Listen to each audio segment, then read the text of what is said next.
sound like Ron Burgundy. You love Ron Burgundy, bro. Ron Burgundy is... I've heard you quote this dude like 4 times in the last 48 hours. Was it always Ron Burgundy or Yeah. was it Will Ferrell? It was Ron Burgundy. You did it in the elevator 2 days ago, going to Snoop's party. Yeah, I'm a Ron Burgundy fan. Hi, I'm Ron Burgundy. Elevate, elevate till it's freezing below 2 degrees centigrade. Ever since my uncle lived there, creasing my dickies in a bald head, I'm really from the way. Take it, this is us right here. This is us. One of the finest dining experiences of Inglewood. I guess I'm about to find out. Two Hommés.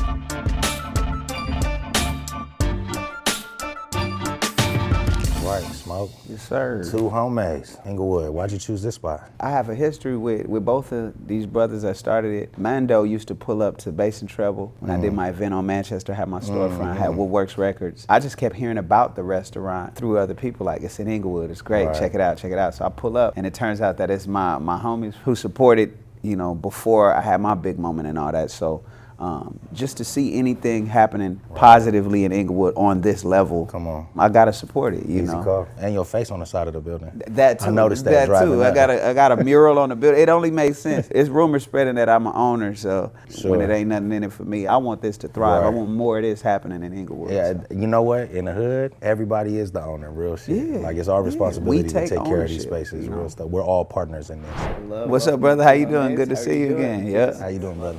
Yeah, no doubt. Thanks for having us. If you want, we can go and jump right in, yeah. It's about to be a big order. Okay, I'm gonna take the plantain and crab, some of that grilled broccolini. Got to put some color on the plate, and then the lamb DB tacos. And you know what? I'll take some chicken bites too. There you go. Yes, you gotta have that. Tour prep, right? Yes. So I'm gonna have to do a repeat order with the suya, shroom, and greens. Okay. Since we Nigerian a little bit. Let me get the jollof platter as well. I'll get a house salad and we good. All right, we'll get that going for you. Thank you. Of course. You know, we both are into community, serving the community, helping, giving back. So you played a big role in Hope Studios in Santa Ana. Can you speak to that? How does that feed into your movement? You know, now. That is crazy knowledge that you know that. Hey, man. That you my real homeboy Come on, for that. come I on, appreciate that. come on, man. Hope Studios was a program. It was actually based out of the Boys and Girls Club in Garden Grove. Like many of us in the community, a lot of my homies graduated high school, and the first job we got was at the Boys and Girls Club. And so, if you know any of the Samoans in Garden Grove and Orange County, hella work at the Boys and Girls Club. And so, when I first got a gig over there, started off as like the after-school regular counselor, and then discovered that they had this recording studio that was covered in cobwebs. And they're like, we don't have nobody that knows how to operate a studio. And I'm like, you do now. You know what I'm saying? So we convinced them to allocate some of the budget that was coming in from the district just to have an after school program. And Hope stood for Hope and Opportunity through Performance and Entertainment. And it started off as like a performing arts program. Then I quickly realized that there's a lot of performing arts programs out there. There's not a lot of recording arts programs. So really we was focused on teaching youngsters how to produce their own music. Not necessarily making beats, but how to take it from knowing a song to recording a song, publishing a song, and having something on wax, or I mean, that ages me to say something on wax, and how that shaped the situation now is my first project I ever put out, 10-4, was recorded in that studio. Dope. So it'd be like working with the kids all day, 6 p.m. come, folks come and get them, and I'm in the studio till midnight. Man, you use a lot of key words, man. You said access, and big shout out to Hope. But that program certainly was a liftoff point for me and some of my youngsters, man. Like there was some kids that was in that program for me that come from the community that are now A1s at big venues in Nashville, or they, you know, are the lead singer of their own band and stuff. And I don't think it's all about me. Thank you, bro. I don't think it's all about me, but I have to believe that that moment plays a role in their journey. You know what I'm saying? You know, I was at UCLA on a full academic scholarship, thinking I didn't have to work, so I wasn't going to. But a mentor of mine named Julian Gordon, he pulled me off the walk and was like, hey, "Look, I got a job for you at your old school." It was a program called SHAPE, and it was students heightening academic performance through education. Come on. Where Hope is different is that there was the arts element. Ours wasn't really arts-based, but you said a word, you said you had access to the studio. Right. So our organization was all about access to higher education. Come on. You know what I'm saying? And at the time, we were up against, I believe, Standing Policy 1 and 2, which prevented the consideration of, you know, race, ethnicity, background, socioeconomic status in application processes. So there was no active function seeing to it that there was equity and we was working against that. So like I had to do that, then jump and go to the studio and jump back. So to have that tie-in right there is super dope. Having centers where it's like, look, you could finish your homework right then and there with some help and then turn hop in the studio. hop right in the booth. You know what I'm saying? And not just get up in there and be the artist, but also teaching you how to engineer, how to mix and master, how to light your own video shoots and all that. So there's people getting paid everywhere. That you know part, we talked about this many times. The things that you commit your time to, I mean, you still are super intertwined and interactive with the community. You got the key to the city of Inglewood, congrats for that. Thank you. You are constantly finding yourself in engagements with the community in a way that is honestly not super common with MCs, right? How do you find the balance between being a public figure and still being this thing that you know you need to be for your community, whether or not D-Smoke exists? I think the balance comes in setting rules and structures in place in your life that protect you first. Right. You still got to take care of you first. And so I even have like little scripts given for situations like, you know, your natural inclination is to want to help people. So if somebody's like, hey, I got this idea and I want to do this. One, I guess you could say, line that I have is like, that sounds awesome.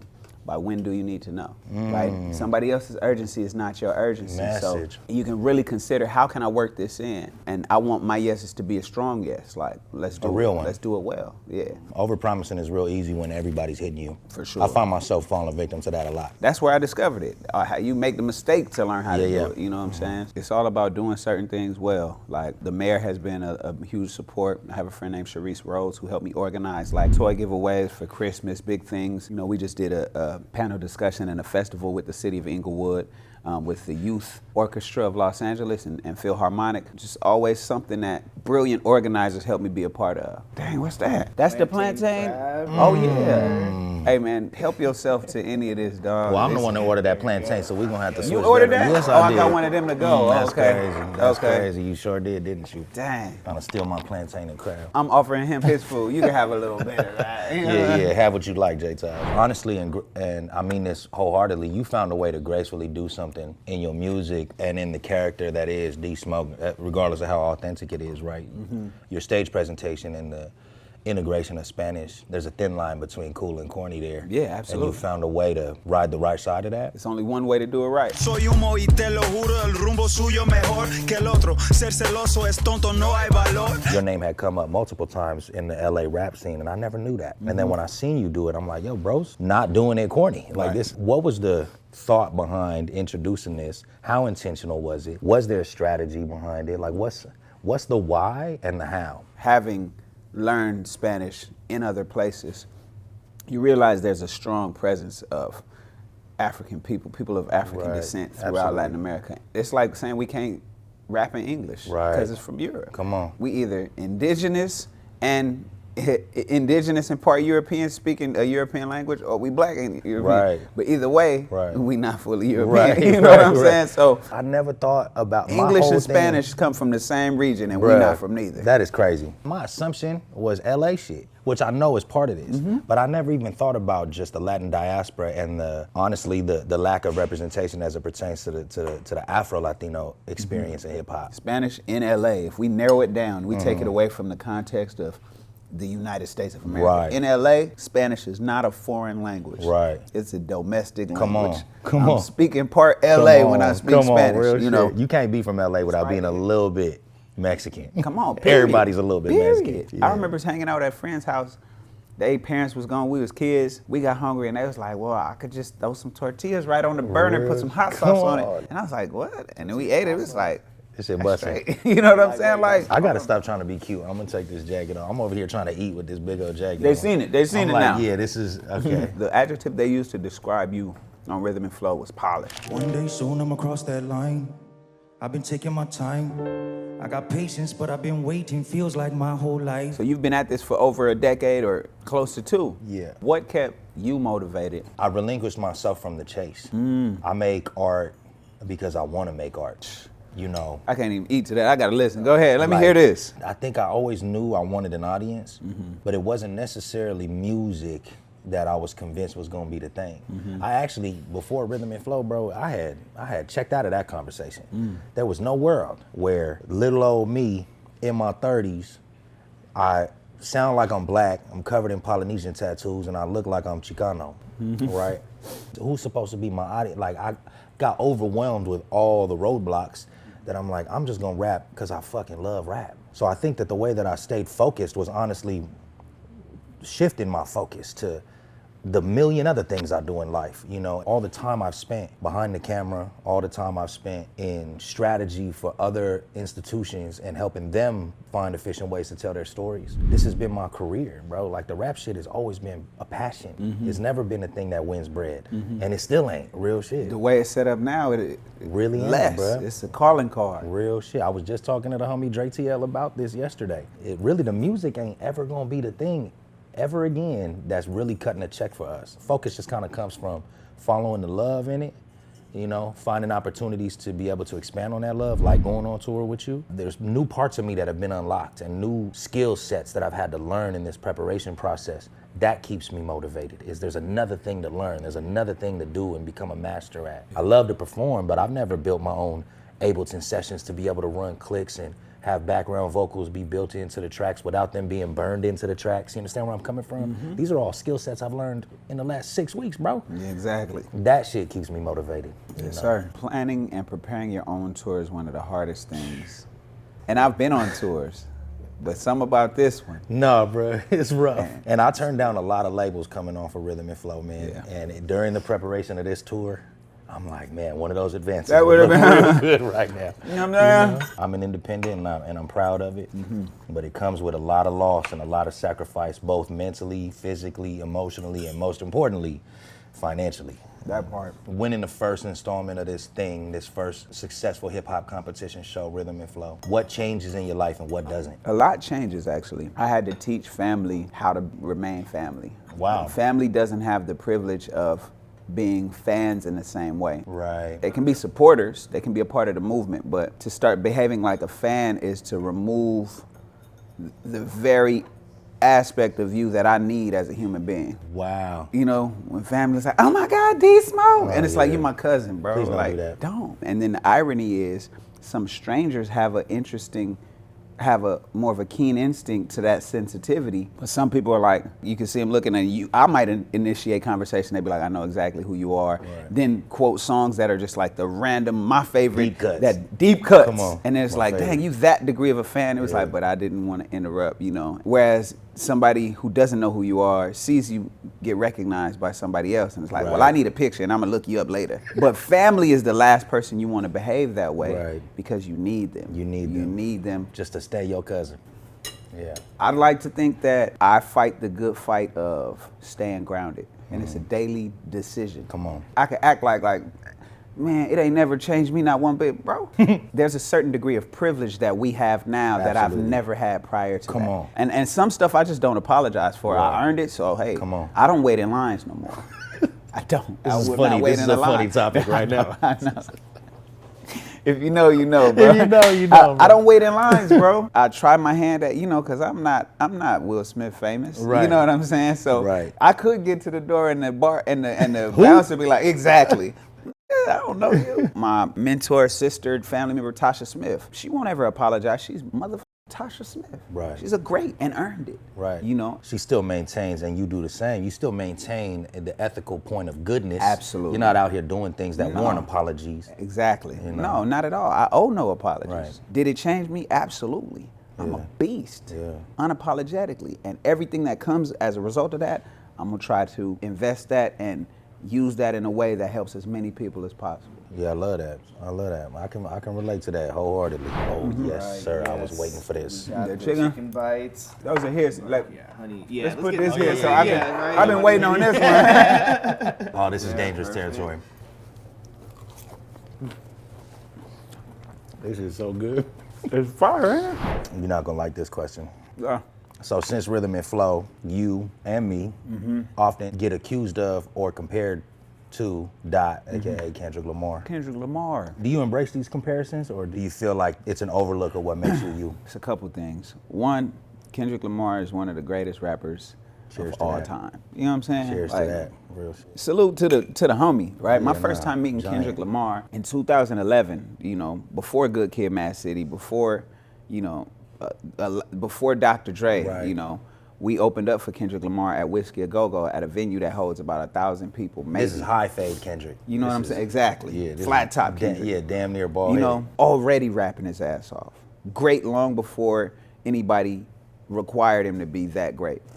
So, in the same way that Kendrick was an extremely West Coast artist who feels part of this West Coast community, you saw who he named when he was like inspired by the K-Boys, the Problems, the Bad Lucks, like G Malone, the yeah. G Malones. These are the homies. Like when you combine that West Coast sound with greatness, right? And by greatness, we know Kendrick studied the Eminems. We know Kendrick studied the Andre 3000s. We know he studied the Redman and Method Mans and the Busta Rhymes, because before the world knew about him, he was the kitten that saw the lion in the mirror. You know what I'm saying? Yeah, that's so real. It's the combination of being really West Coast, but also being influenced by the greatest. Pushing the line. People are threatened by music that challenges them to grow.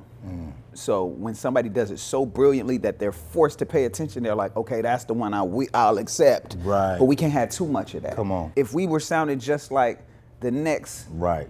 if we was Lil Something at the time when everybody was a Lil Something, or if we Right. was Something Baby when everybody's a baby, Right. would nobody be like, Nobody's tripping. no slice to the Of course baby, not. Lil Baby, 310 Baby, Right. nobody's Slammin' Baby. tripping. But Right. the minute you're both entertaining and aware or conscious, Confrontational to the norm. exactly. I feel that you had warned me when I think they cut this scene out, but when I did the Lucky Day collab on the show, If I call right now, I tell you what I'm feeling. Cold pain is pain, but I'm healing. you warned me. People are gonna say you trying to sound like Dot. I think in that moment I was like, but bro, I've been rapping like this since Dot was Dot. Right. I've been pronouncing my hard T's, and of course I say, It's West Coast. Of course I say park the same way bro does. Right. And of course my affinity for the funk is the same. What do you expect? I'm raised by the same men and women. I struggle with when it's used as an opportunity for a fan to try to discredit you, to try to discredit your creative and try to discredit your ability to create by using this like bro trying to be like Kendrick, right? That's the only time I'm like, man, whatever. But they said Jay was trying to be like Biggie. Right. Folks even accused me of trying to be like you. When I did that little stupid little backstep move in the finale as a nod. As a nod. As a nod. Right. You were standing right there. Right, people can't even. The current state of hip hop is beautiful. Yeah. There's more versions of hip hop than there's ever been. I think that hip hop at its foundation is supposed to be whatever the fuck we say it is. So if Beyonce drops a country album, that's hip hop. If Childish Gambino does a funk record, that's hip hop. If Lil Nas X, does his Old Town Road, that's hip hop. If Kaytranada puts out another house record, it's hip hop. The rap beef element of it, I teetered a line between I don't fuck with it and I'm indifferent about it. I think there's been one case recently where I was incredibly excited and entertained by it, right? Especially the outcome. Ultimately, the beef part of it is like, I don't know. Where I come from, beef is real. And Right. It comes with consequences. And even in the most recent iteration of rap beefs, it felt a lot like something that I remember at 5 or 6 years old that ended in maybe the worst tragedy in hip hop history. And so, is it really that serious becomes my question. So I love hip hop right now, and it's beautiful in this form, and it's gonna continue to evolve into beauty. And anybody who's complaining about, what hip hop is right now is They're just more not looking. critic than artists. They're not looking in the right places either, Right. because you have access to all of us. Right. I don't like slanging insults. You know what I'm saying? I grew up fighting. Right. And in Inglewood, there's only so much you could get away with saying before. Right, so you got a box. You know what I'm Right. saying? So I'm not a huge fan of beef. As a craftsman, I'm prepared for it. Right. I do love the art of battling. Yeah, right? yeah. Battling and beef are very. It's a slippery slope. Yeah. So there has to be an agreement made that what we about to do is part of the sport. If you catch me rap battling over verses, the chances are me and that person decided for the sake of Right. let's go for it. Right. Right. Because that's how I fight too. Yeah. I don't fight in the streets other than a handful of times. It's actually the worst feeling ever to get in like a fight on the block. Like that shit is the it's worst shit nasty. ever. Like you all in it, and then when somebody gets knocked out, it's like, why did I do this? Why did I do this? Yeah. I love it. I didn't want to do this to you. That's me in a rap battle. I didn't want to battle Right. you. Now look at your Right. career. I personally, I don't know how to put a price on kicking it, right? I'm like, you want to meet me? You could probably do that at the mall. I'll be over there. I'll be over here at this restaurant often. But I do see the business opportunity here. And I see, my team was like, bro, what the fuck are you doing? Do some meet and greets.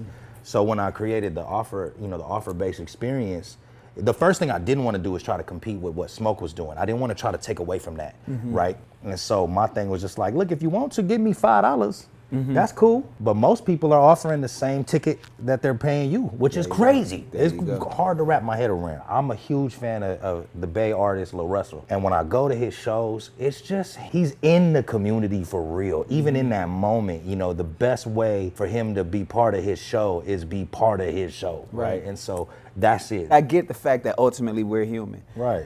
So, and that speaks to what I was saying earlier, like it's both. I'm just like you.